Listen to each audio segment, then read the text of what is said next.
Primeira semana de desenvolvimento embrionário humano. Formação da mórula.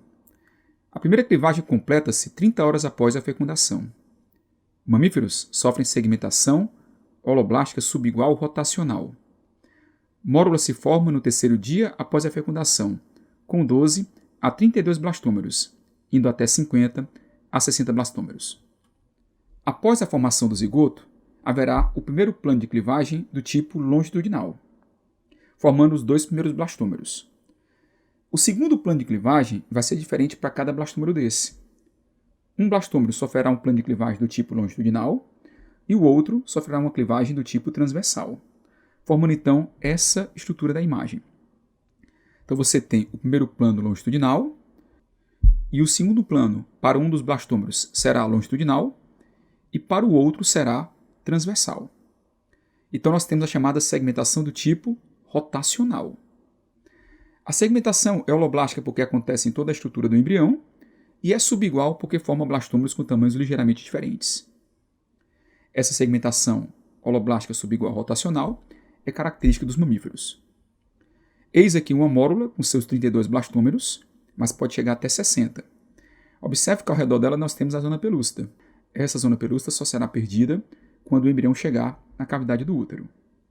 Compactação de células, com células mais externas maiores, com zônulas de oclusão, e as mais internas menores, com junções tipo gap. Então, o que acontece aqui?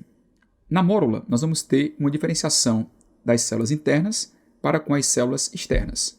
As células externas serão maiores e entre elas haverá um aumento da adesividade. Esse aumento da adesividade é conhecido como compactação. Esse aumento da adesão entre as células se deve à formação de zônulas de oclusão, que são proteínas adesivas que vão aumentar a aderência entre as membranas plasmáticas das células mais superficiais aqui da mórula.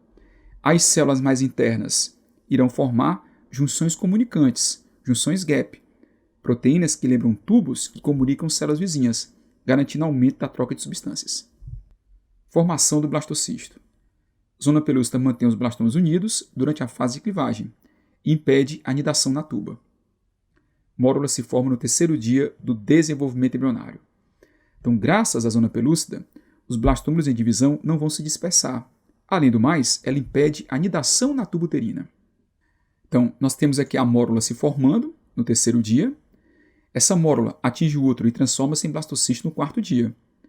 Quando o blastocisto está se formando aqui, chamado blastocisto inicial, nós vamos ter em torno de um pouco mais de 100 células, em torno de 107 células. Um fato curioso é que no processo de segmentação dos mamíferos, as mitoses não são tão rápidas como no anfíoxo. Além do mais, não há uma progressão geométrica das células em divisão. Ou seja, uma célula forma duas, duas formam quatro, quatro formam 8. Nós podemos ter números ímpares de blastômeros ao longo do processo de segmentação. Então, esse blastocisto tem em torno de 107 células. Lembremos então que esse blastocisto vai se livrar da zona pelúcida e vai se transformar aqui num blastocisto mais avançado, um blastocisto mais tardio. Observe que ele vai ter duas camadas bem diferenciadas, o trofoblasto e o embrioblasto. O trofoblasto, que é essa camada de células ao redor do blastocisto. Esse blastocisto, então, é a blástula humana. Aqui você observa a blastocela, também chamada cavidade do blastocisto. Essa camada superficial chamada trofoblasto, ela vai dar origem ao córeo, que vai dar origem às virosidades coriônicas, que correspondem à parte embrionária da placenta. E essa massa de células, aqui em um dos polos do embrião, corresponde ao embrioblasto, também conhecido como massa celular interna. Esse embrioblasto irá se diferenciar no próprio embrião. Quais são os fatores para a perda da zona pelúcida? Então, para que a zona pelúcida seja perdida, haverá um aumento da pressão osmótica no fluido blastocélico. Então, haverá um bombeamento de sódio para os espaços entre os blastômeros da mórula e um deslocamento de fluidos da própria cavidade do útero para os espaços entre esses blastômeros. Com isso, o que é que vai acontecer? Haverá o início da formação aqui da cavidade blastocística ou blastocele. Isso vai levar a uma expansão do embrião e com essa expansão do embrião haverá uma tendência à ruptura da zona pelúcida. Ao mesmo tempo que as células mais superficiais aqui do blastocisto, o chamado trofoblasto, irá liberar a enzima stripsina, muito parecida com a tripsina do suco pancreático, lá do processo digestório que ocorre nos humanos. Lembremos então que essa estripsina, liberada pelo trofoblasto, irá degradar a zona pelúcida, tornando-a mais frágil. A perda ou liberação da zona pelúcida ocorre na cavidade uterina, levando a que formação do blastocisto, aumento do volume do concepto e anidação do concepto. Graças à perda da zona pelúcida, esse concepto aqui, por volta do 6º dia, iniciará o processo de nidação.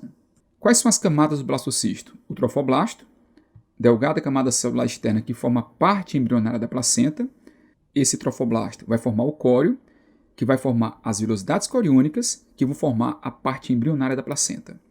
E o embrioblasto, ou massa celular interna, que corresponde a blastômeros localizados no polo do blastocisto, sendo responsáveis pela formação do próprio embrião.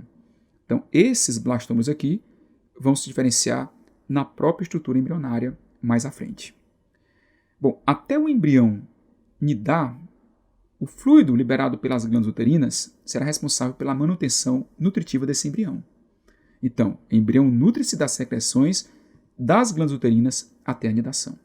Até a nossa próxima aula.